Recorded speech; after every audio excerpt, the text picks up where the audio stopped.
The Algonquins, written by David L. Dreyer, illustrated by John Kastner. The Clearing of the Forest. It was the moon of the falling leaves in the year that white people called 1835. Here in western Quebec, one could feel the approach of winter. With the setting of the sun, the air grew cold. It would not be long before the first snow arrived. Along the Ottawa River, the Algonquin people were making preparations for the winter. Soon they would leave their villages. For several months, they would live in small bands and try to survive the harsh winter in eastern Canada. But the time to depart had not yet come. The Ottawa River Valley was still painted with the bright colors of autumn. The valley was beautiful, but not as beautiful as it had been. Large sections of forest were disappearing. In one part of the valley, on this autumn evening, a group of loggers was heading back to their camp. Behind them lay trees that had fallen that day to their axes and saws. On the other side of the river, the several dozen birch-bark wigwams of an Algonquin village huddled close together. Two figures stood by the edge of the village, gazing silently at the far side of the river. They wrapped blankets around themselves to ward off the cold. The taller figure was an old man named Eagle Feather. The other was his great-grandson, Sagasteo. At length, the old man spoke. "How can people need so many trees?" he asked. "No matter how many they cut down, it's never enough. I remember when this valley had more trees than you could count in your lifetime." The boy made no reply. Who could say why anyone would need so many trees? "Come," said Eagle Feather. "Let's go back to the fire, and I will tell you about our people when the valley and the forest belonged to us alone." Long, long ago, Eagle Feather and Sagasteo sat on logs next to a small fire in the center of the village.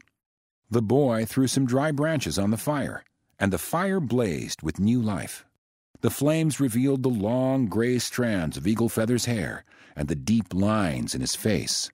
Sagasteo sat quietly, waiting for his great-grandfather to speak. All the daylight was now gone from the sky. The stars sparkled brightly. Eagle Feather took a deep breath. Then he spoke. "I have seen 80 winters," he said, "so I can tell you many things that I have seen myself.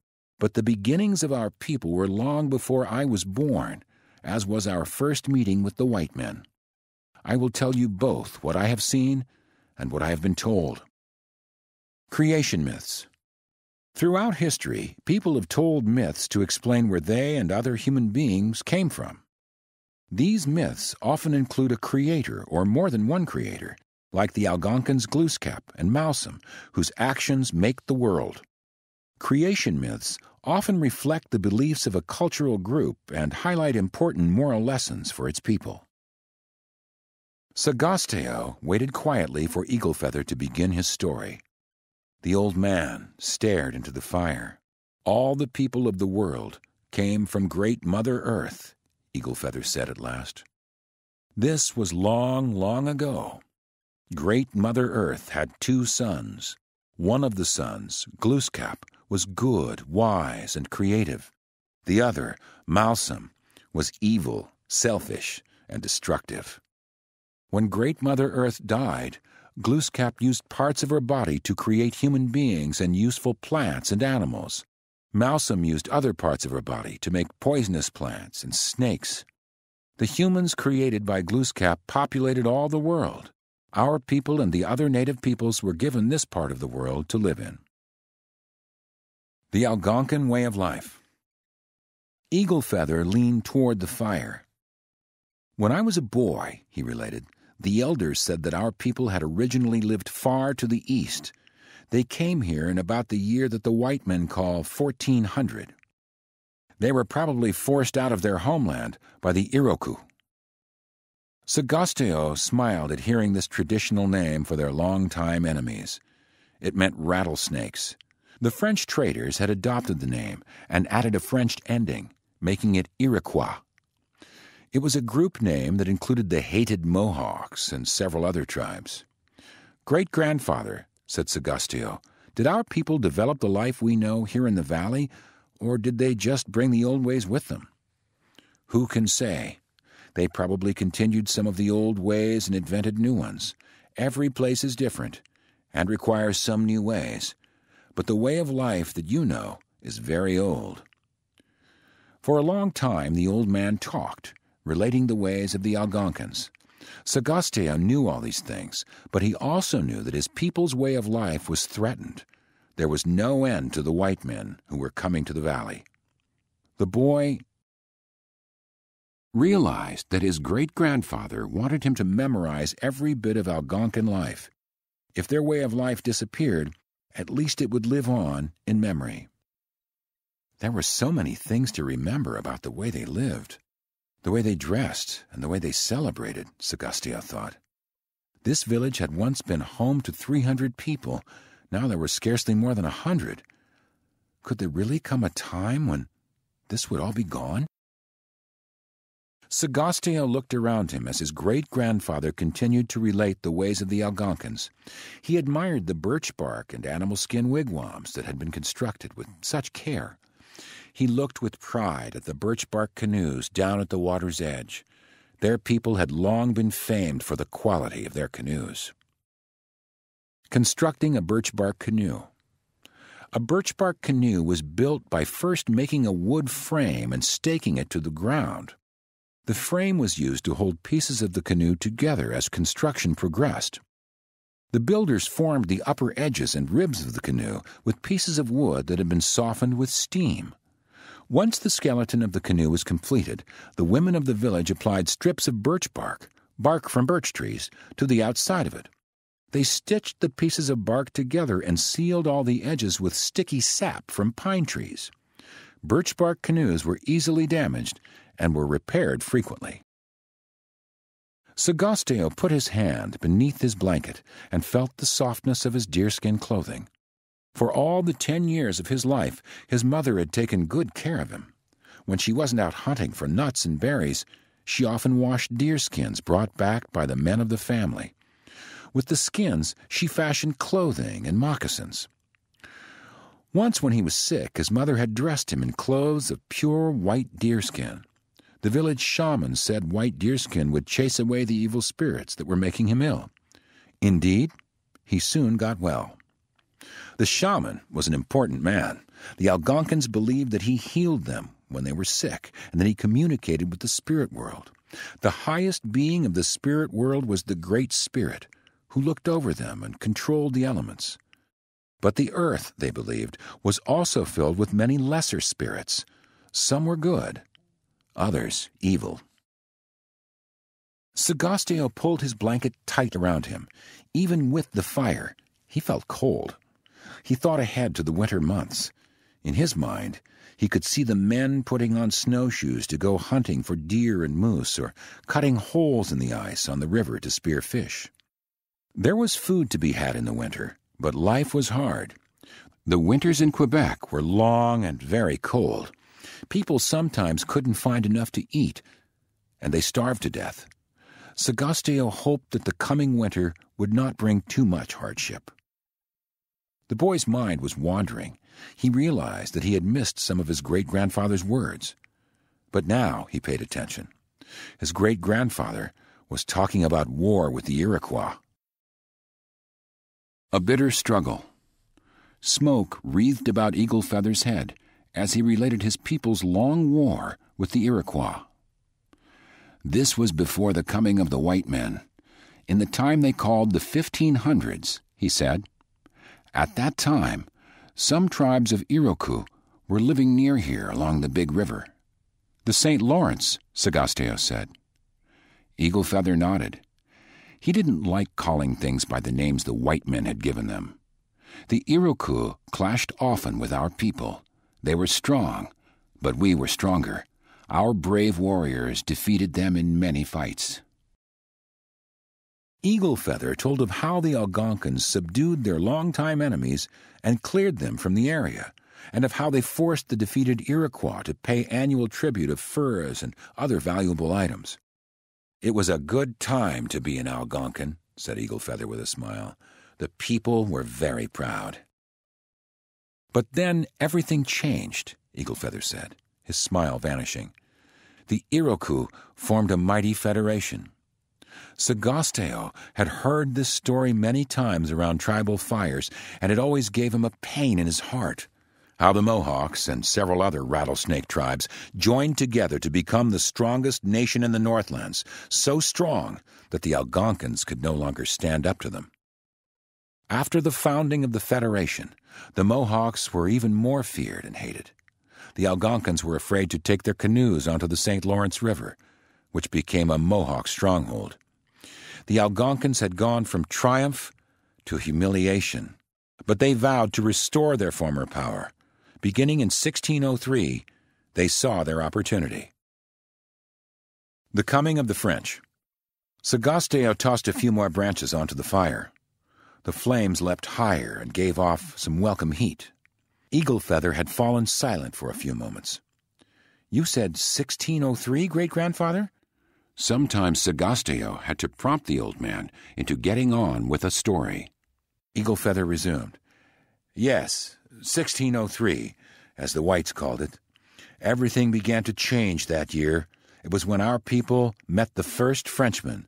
They established a settlement on the Big River to trade for furs." A confusion of names. The French began applying the name Algonquin to the people of the Ottawa River Valley in the early 1600s. The origin of the name is uncertain. The Algonquins called themselves the Anishinaabeg, which means original people. The name Algonquin, pronounced Algonquin or Algonquin, and also spelled Algonkin, causes much confusion.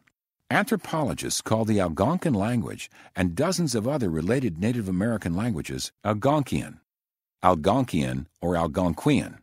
Many people think Algonquin and Algonquian mean the same thing, and that the Algonquins lived throughout much of North America, but that is not so. Algonquins lived mostly in eastern Canada in the Ottawa River Valley. The leader of that group, Eagle Feather related, was the famous explorer and fur trader Samuel de Champlain. Champlain was impressed with the animal furs that the Algonquins brought to trade for steel knives, hatchets, and other valued goods. Furs were in great demand in Europe for the making of hats and coats. In 1608, Champlain moved his trading post farther up the St. Lawrence River. That made it easier for the Algonquins to get to his post without being attacked by the Mohawks. Champlain wanted the Algonquins to be his friends and the allies of France. The Algonquins were willing, but they wanted something in return, help in their ongoing war with the Mohawk rattlesnakes.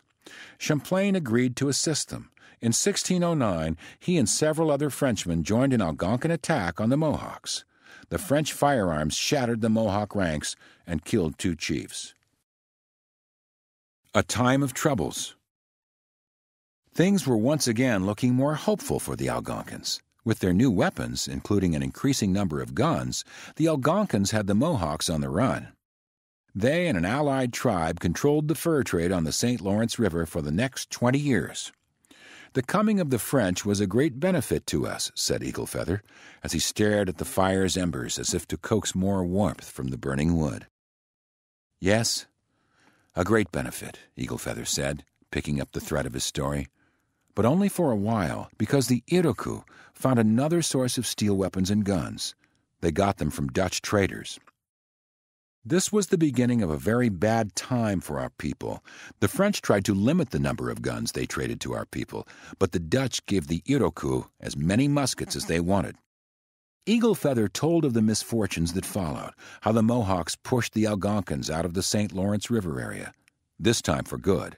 How the Mohawks destroyed the Algonquins' most faithful allies, the Hurons, and how the French, determined to protect their fur trade, signed treaties with the Iroquois Federation. Adding to all these troubles were epidemics of disease transmitted to the native peoples by the European settlers. Beginning in 1634, smallpox, measles, and other illnesses ravaged many tribes. Within 10 years, the Algonquin population, which had once numbered at least 6,000, was reduced to about 1,000. "We were never again a great power," said Eaglefeather. Allied with the British. The fire was dying down. Sagasteo threw more branches onto the flames, and once more he could feel a surge of welcome warmth. It was now late at night, and the cold was deepening. Across the river, the logging camp was dark and silent.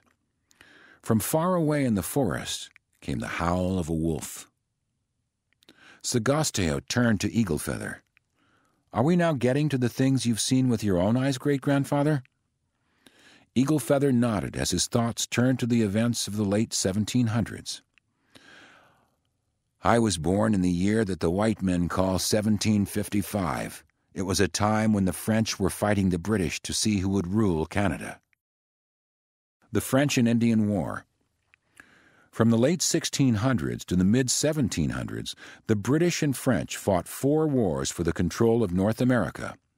The wars began as a fight to control the fur trade, but they developed into a struggle for possession of vast stretches of territory.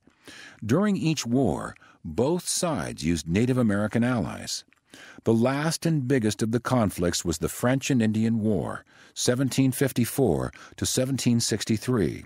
The war ended in defeat for the French. France was forced to give Great Britain much of its land in North America, including almost all of Canada. The French and the British used many native warriors in their fights. The tribes had to choose one side or the other, or stay out of the fight. The French had been unreliable allies, so we signed a treaty with the British agreeing not to make war against them. Later, in the big war that the British fought against their own kind, the Revolutionary War, we fought on their side. I was in a battle in the Mohawk Valley. I got shot in the leg by a musket ball. Eaglefeather rubbed the thigh of his right leg as he thought about receiving that wound. Now, so long ago. Losing the land. "We were good friends to the British," Eaglefeather said. "Some years after the Revolutionary War, the British went to war with the American nation. It was called the War of 1812. Again in that war, we were British allies. By then I was beyond my warrior days, but many of our braves fought alongside the British soldiers." A note of bitterness came into the old man's voice. "We thought we would be rewarded for our help to the British, and they said we would be. They promised that we would keep all of our lands, but for years now, settlers have been taking our land and pushing us into smaller areas." Eaglefeather gestured toward the river. "Now we have all these men coming here and cutting down the trees. Well, you can see what lies ahead for our people." "Maybe things will get better," Sagasteo said, without much conviction. He considered all his great-grandfather had said as he looked across the river at the logging camp, the cold seeping deeply into his bones despite the flames of the fire. The old man rose from the log. "Come," he said. "It's time for you to sleep." Sagasteo rose to his feet. He and Eaglefeather walked together to the warmth of the wigwam. Afterward. Beginning in 1850, the British government began establishing reserves for the Native Americans in Canada. 10 reserves were created for the Algonquins, but the total land area was just a tiny fraction of the Algonquins' ancestral lands. The reserve system was maintained by the Canadian government after 1931, the year in which Canada became independent of Great Britain. The tribes in the reserves are known as First Nations. Each Algonquin reserve is considered Algonquin land and is under tribal control. About 8,000 Algonquins live in Canada today. Many live in the reserves and maintain their tribal traditions, but some choose not to live in the reserves. All Native Americans in Canada are Canadian citizens and can live wherever they want. Wherever they choose to make their home, the Algonquin people now all live in modern houses and apartments and get their food at stores. The old ways are for ceremonies and other special occasions.